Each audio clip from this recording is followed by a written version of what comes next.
Itinuturing na food basket ng Pilipinas ang Mindanao. Pero dito rin matatagpuan ng 5 sa 10 pinakamahirap na probinsya sa bansa. Dekada na rin ang binilang ng kaguluhan. Ilang usaping pangkapayapaan ang sinimulan pero bigo pa rin makamit ang pangmatagalang kapayapaan. Ano ang magiging hakbang ng susunod na Pangulo? Makakasama po natin sa pagtatanong sa mga kandidato sa round na ito si John Nery, ang Editor-in-Chief ng Inquirer.net. Nag-ikot po sila sa Mindanao para kumalap na mga tanong mula sa publiko at ilan nga po riyan ay kasama sa mga posibleng matanong sa ating mga kandidato. Katulad sa round 2, bubunutin pa rin natin ang mga tanong sa mga kandidato. At gaya rin sa round 2, nagbunutan na po ang mga kinatawan ng mga kandidato ng kanilang sequence o pagkakasunod-sunod. Ito na po mga kapuso ang unang sasalang mula sa Mindanao, si Mayor Rodrigo Duterte, na ang makakatapat po ay si dating Secretary Mar Rojas. Pero bago po yung dalawang yan, si John Nery muna. Maayong gabi, Mike. Mayor Duterte. Yes, sir. Kayo po ang kandidato mula sa Mindanao. Ito po ang inyong tanong.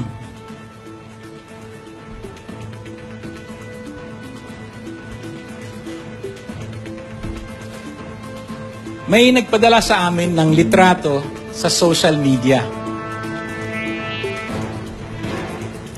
Makikita rito ang isang maputik na kalsada at isang ilog na walang tulay sa Zamboanga. Galit na raw ang mga katulad ni Ken Sharif dahil matagal na nilang hinihiling ang maayos na tulay at kalsada. Kung ikaw ang magiging Pangulo, paano mo tutugunan ang hinaing ni Ken? At paano mo maiiwasan ang irregularities sa mga infrastructure projects? Meron po kayong 90 seconds. Yes, sir. I will have to tell you that 65% or 64% of the infrastructure projects are here in Manila. I might also want you to know that 19% lang ang binigay sa Region 19. Well, of course, that is the disparity. And that is why the Mindanaoans, asking you now, galit na galit sila. Kasi ang aming local share sa taxes hindi ibinibigay. Remember that Mindanao contributes to the country's coffers 54% of the total export earnings in dollars. Magkano yan? Well, it will depend on the given day. But ang Mindanao kasi ang nagbibigay sa agricultural products sa country ito. 19 billion only for Region 11. I don't know how much are the others getting. Yan mo. It is this disparity and that is why people are clamoring for a federal government. I-dissipate na muna natin yung central powers for after all, that is a symbol of our being oppressed of, as a people a long time ago. You have to give us our share and we will, and of course, you have to restore law and order. Salamat po, Mayor. Secretary Rojas, ano reaksyon nyo sa sinabi ni Mayor Duterte? Meron po kayong 60 seconds. Sige po. Salamat. Unang-una ay tutugunan natin ang pangangailangan ng pagtayo ng tulay doon sa kusaamang bayan yon. Pero habang totoo na napag-iwanan ng Mindanao, hindi na po yan ang nangyayari ngayon. In fact, Mindanao today has twice the amount of infrastructure in the last 5 years than it had in the last 12 years. 260 billion pesos ang dumating sa Mindanao itong nakaraang 5 taon kumpara sa 125 billion nung 12 taon ni Erap at ni Gloria at ni Erap. So, hinahabol na natin, lumalaki na ang ating pagtugon sa pangangailangan ng Mindanao. Is this enough? Hindi pa. Kaya tuloy-tuloy ang ating programa na kung saan mas maraming infrastructure, tulad ng nakita natin, paglanding sa Lagindingan, papasok dito, yan nangyari sa Daang Matuwid. Yan ang halimbawa ng mga infrastructure na pinarating natin sa Mindanao. Salamat po, Mr. Secretary. Mayor Duterte, meron ba kayong tanong? Reaction, 30 seconds. Wala man akong nakitang tuwid na dadaan. Puro kulubot man yan. You know, I said this year, the budget was given to Manila, the largest portion of it was 64%. Ang binigay sa Region 11, 19 billion. Kanila 64. So how can you expect Mindanao to develop? It's a question of money. You do not count the accounts that was given us within the last 5 years. Naubos yun sa corruption. Salamat po, Mayor. Salamat po. Sunod namang sasalang ay si dating Secretary Rojas at ang makakaharap niya si Vice President Binay. Ang tanong mula pa rin kay John Nery. Daghang salamat, Jessica. Ginoong Rojas, ang tanong po sa inyo,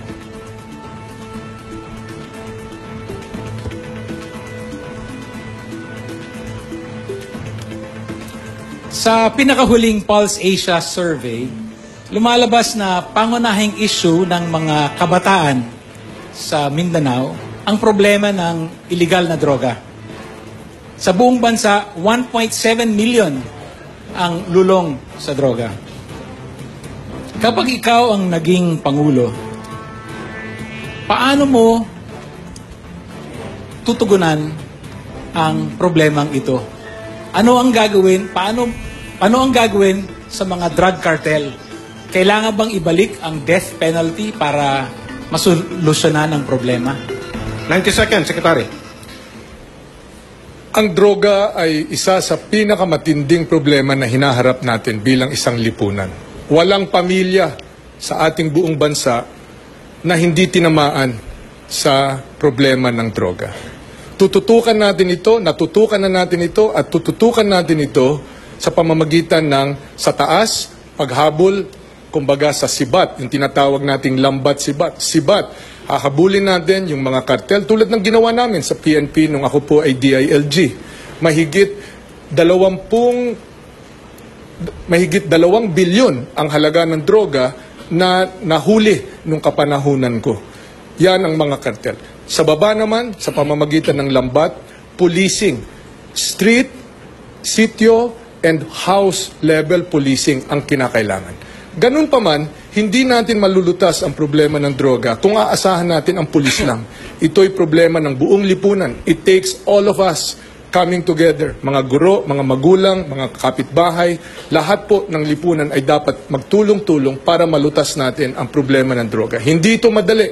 Malaking pera ito, kasama na yung mga corrupt, iba politiko, iba mga pulis. So anti-corruption pa rin ang pinakamahalagang sandata para malabanan natin ang droga.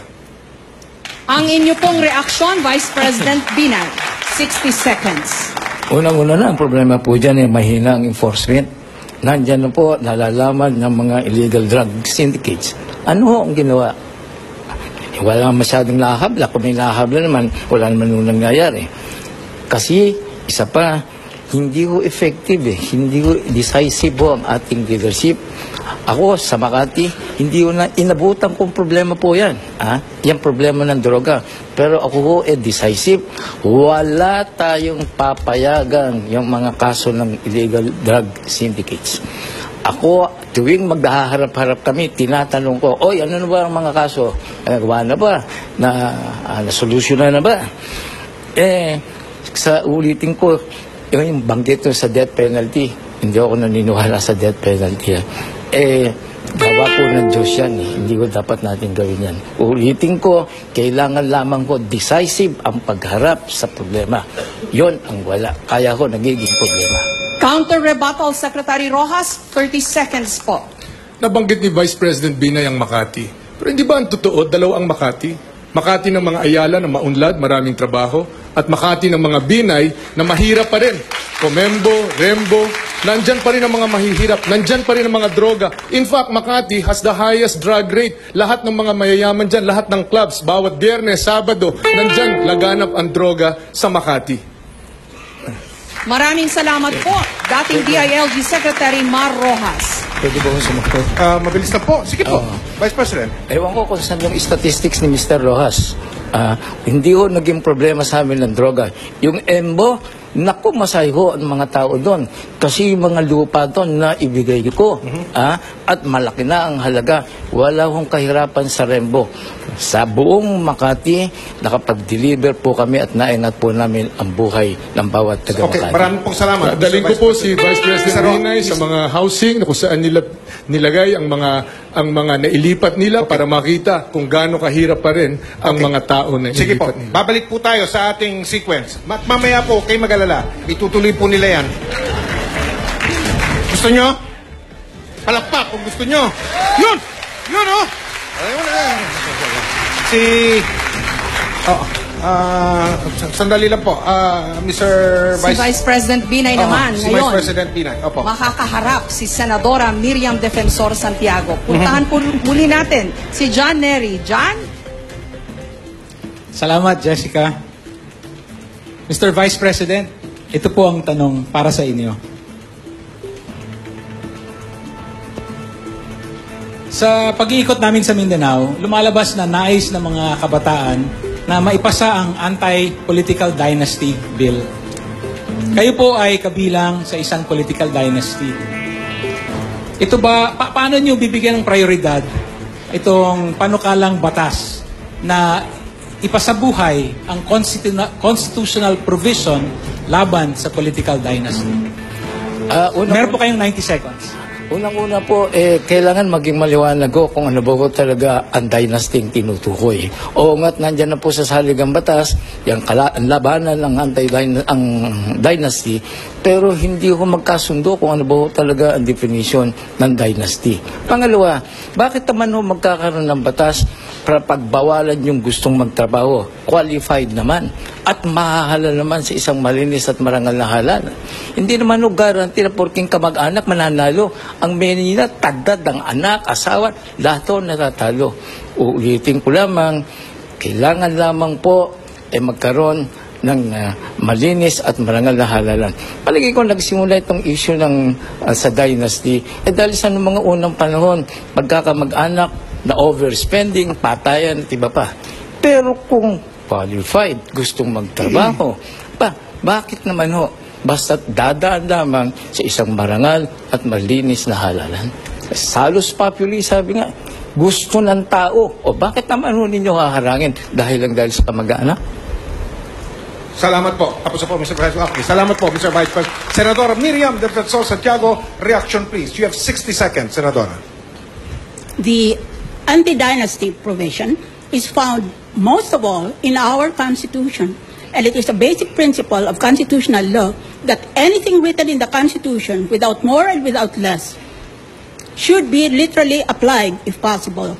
Sinabi na ng Constitution hanggang ngayon, hindi pa na sa batas yung aking bill ng anti-dynasty. Kaya hindi natin define kung sino mga members ng dynasty, ano ang mga patakaran para ma-subsume sila, ma-form part sila ng isang dynasty. Dapat may batas na ganun. Yun ang sinasabi ng mga membro ng Kongreso na malabo.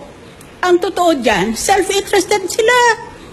Gusto nila ang dynasty kasi mga dynasty ang mga pinanggalingan nila o pupuntahan nila. Ngayon, kung ayaw nila nun, we have to amend the Constitution. But while it is there, it must be obeyed. The Constitution is always and always supreme. Salamat po, Senadora. Mr. Vice President. Excuse me po, ano po masasabi niyo dyan? 30 seconds. Si Miriam, mayroon ho siyang anak na halal. Kung malabo ang definition ng dynasty, yan ang problema natin. Tama ho si Miriam. Meron sa Constitution. Ang problema, walang implementation na batas. Kaya kung tayo nagkakagulo pa. Okay, maraming salamat po, Mr. Vice President. Si Senadora, Kailangan sagutin niya kasi may nabanggit uli. Parang may gusto kayo sabihin kanina. Sige na nga, Senadora. Sige, may kilang. Meron ba kayong gusto sabihin? Hindi. Napatingin kayo eh. Yeah. Kasi mali ang sinabi. Ang anak ko noon tumakbo na party list representative. After one term, he did not run for another post. So, wala po kayong anak sa gobyerno ngayon? Wala. Okay, salamat po. Klaro. Ang round 3, pagpapatuloy po natin, maya-maya lang. Kilatisin, busisiin, pakinggan ang inyong pipiliin. Magbabalik pa po ang Pilipinas Debates 2016. Ang ating pong hinihimay ngayong round 3, mga isyong kinakaharap ng Mindanao at mga tanong mula po sa ating mga netizen. Ito na po ang susunod na magtatapatan. Senadora Miriam Defensor Santiago at Senadora Grace Poe, ang dalawang babaeng kandidato sa pagkapresidente. Balikan natin si John Nery. John. Salamat, Mike. Ito po ang susunod na tanong para kay Senadora Santiago. May mga nagsasabing para madepensa ng Pilipinas sa sigalot sa West Philippine Sea, kailangan natin ng EDCA or Enhanced Defense Cooperation Agreement. Pero pangamba naman ng ilang kausap namin, lalo na dito sa Cagayan de Oro, na ang mga lugar katulad ng Lumbia Airport ay gagamitin para sa EDCA ay magiging militarized. Kayo po ba ay pabor sa EDCA? Kung hindi, ano ang nakikita ninyong alternatibo para madepensahan ng Pilipinas laban sa banta mula sa China? 90 seconds po. I am against the EDCA. In fact, I was the sponsor and author of the resolution passed in the Senate expressing the sense of the Senate that the EDCA should first pass the Senate, which is what happens to all other treaties. Bakit ito?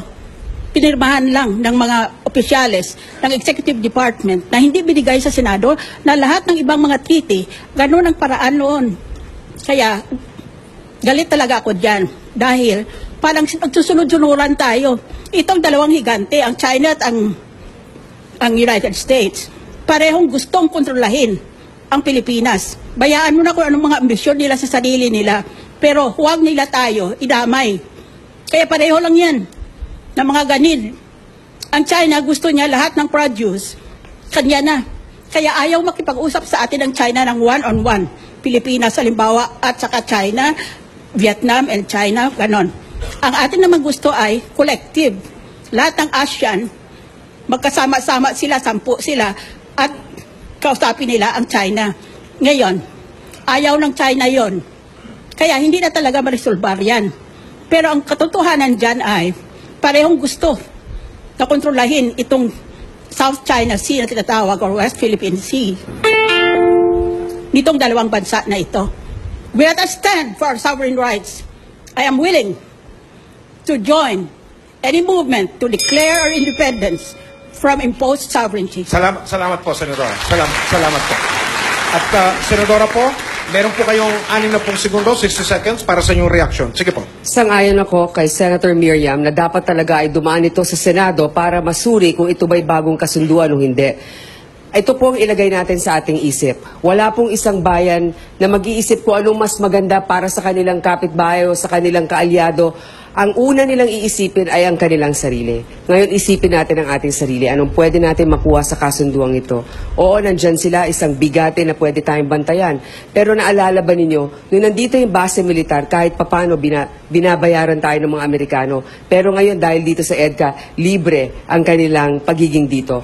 Itong masasabi ko, kahit na maliit na bansa tayo, ikumpara natin sa China, bakit ang Singapore, pwede nilang palakasin ang kanilang military. Hindi sila basta-basta inuuto ng mga ibang bansa. Kaya rin natin yan. Ngayon, paunti-unti palakasin natin ang ating military. Kausapin natin ang China constructively. Pero let's take a leadership role in the ASEAN so that we can follow a particular code and conduct that will be followed by the other countries in the ASEAN. Salamat po, Madam Senator. Senadora, you have 30 seconds.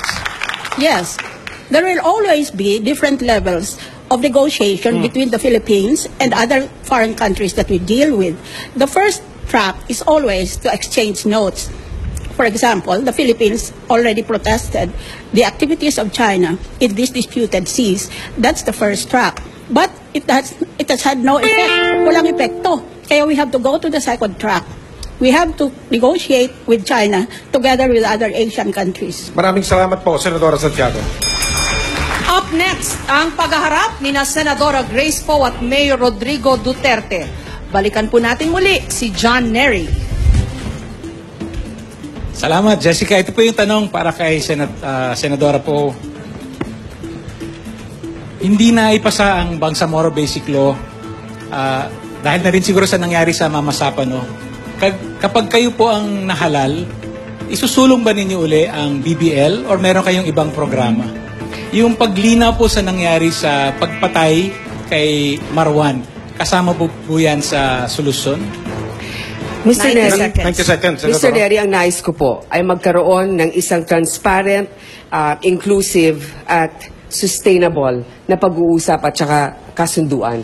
Kailangan talaga sa pagbuo ng bagong kasunduan o pagtulak nito, kailangan isama natin lahat ng mga grupo. MILF, MNLF, lahat ng mga grupo, hindi lang Maguindanaoan, kundi Tausug, Maranao, Bajau, kung ano pa, pati yung mga IPs, pati mga Kristiyano dito sa Mindanao na bumubuo nito.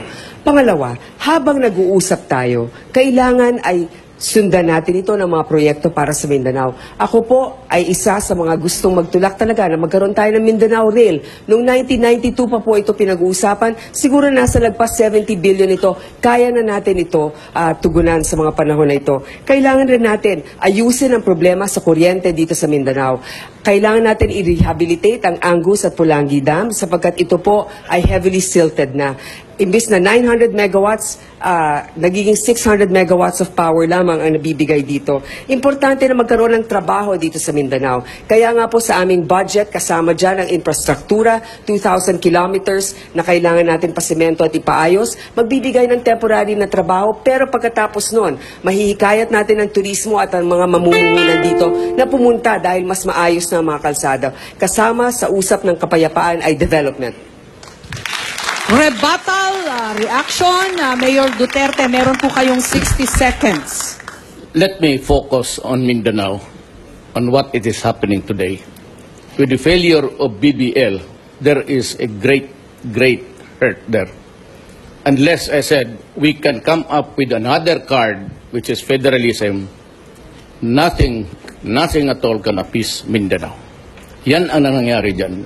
And that is why it is very important na kung ako ang pupunta dyan, I would not only offer the BBL, which is the same configuration, but I will offer federalism to all, pati kay Nordiswari on the western side. That would maybe appease everybody because every Moro politico would really like to see federalism kasi pubalpak na ang BBL. And we have to do this because I said nothing short will appease and bring peace to Mindanao. Yan ang importante sa lahat dyan. You have to right the historical wrong committed against the Moro people. Counter-rebuttal, reaction, Senadora Grace Poe, ano po ang inyong tugon? 30 seconds. Ginagalang ko ang sinasabi ni Mayor Duterte, talagang kailangan pag-usapan natin kung makakabuti yung federalismo sa ating bayan. Ang pinakamalapit na example ng federalismo ay ang ARM. Ngayon, gawin natin to sa umpisa ng termino ng isang Pangulo kung ano makakabuti. Pero sa tingin ko, ang kailangan ng ating mga kababayan ay devolution of powers kung saan ang local government ay mas may prerogative sa paggasta ng kanilang pondo. Sa ngayon po, dapat 40%, pero less than 30 or mga 30% lang ang nabibigay sa local government. Mali po yun. Kailangan ay taasan natin. Maraming salamat po, Senadora Poe. Ito po, tapos na po ang round 3, mga kapuso. Susunod! Mapapakinggan nyo na po ang mga huling salita ng mga kandidato para sa hapon na ito. Closing statement. Tawag po nila dyan, closing statements, mga kapuso. Gusto nyo pa? 1 hour? Sige po, sandali lang. 1 hour Sige. each? Sir? Sir? 1 hour We're daw. good until 9. Give us time to explain further what we like to present to the people. Patay. 1 more hour daw. Kilatisin, busisin po ang inyong pipiliin. Magbabalik po, mga kapuso, ang Pilipinas Debates 2016. 1 hour? Oh?